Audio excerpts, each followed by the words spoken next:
একটা সময় ছিল যখন আপনি নিজেই বুঝতেন আপনি এখনো পুরোপুরি হারিয়ে যাননি। কিছু একটা ঠিক রেখে দিয়েছিলেন নিজের ভেতরে, অচেনা একটা আলোর মতো। মনে পড়ে সেই দিনগুলো, যে দিনগুলোতে আপনি রাত জেগে ভাবতেন, আমি তো এমন মানুষ ছিলাম না, আমার মা তো এমন সন্তান চাননি, আমার রব তো আমাকে এই কর্মের তাগিদে দুনিয়াতে পাঠাননি। যে কাজগুলো আমি করে যাচ্ছি প্রতিনিয়ত। মনে পড়ে কোনো এক ফজরের সময় বিছানায় শুয়ে শুয়ে আপনি নিজেই আফসোস করেছিলেন, কাল থেকেই শুরু করব ইনশাআল্লাহ। কিন্তু সেই কাল আর কখনো ফিরে আসেনি। একদিন আপনি কারো কবরের পাশে দাঁড়িয়ে কাঁদছিলেন, নিজেই বলেছিলেন এই দুনিয়া কিছুই নয়, একদিন সবাইকে সবকিছু ছেড়ে চলে যেতে হবে সেই অন্ধকার কবরে। কিন্তু সেই যে এগিয়ে গেলেন পুরনো জীবন নিয়ে, তা থেকে আর কখনো ফিরে আসা হয়নি।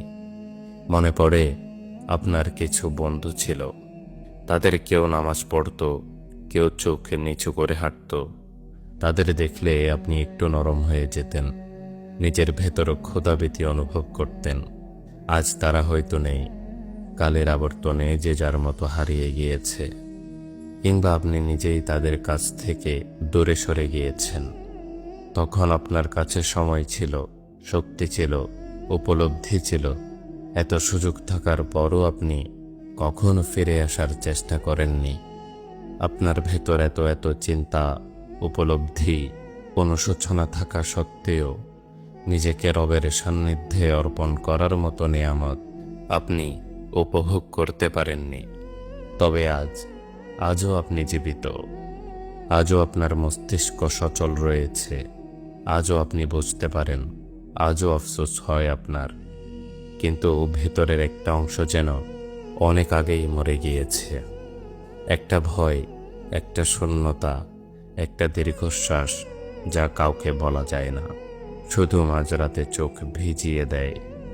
জানেন, এই অনুভূতি, এই আফসোস, এ যেন সেই পবিত্র কোরআনে বর্ণিত আয়াতগুলো, যে আয়াতগুলো মৃত্যুর পর আমাদের আফসোসের বর্ণনা দেয়। হায় আফসোস, আমি যদি মাটি হয়ে যেতাম, আমি যদি পরকালের জন্য কিছু করতাম। হায় আমাকে যদি আমার আমলনামা না দেওয়া হতো। হায় আফসোস, আমি যদি শয়তানকে বন্ধুরূপে গ্রহণ না করতাম। হায় আফসোস, আমরা যদি আল্লাহ তাআলা ও আল্লাহর রাসূল সাল্লাল্লাহু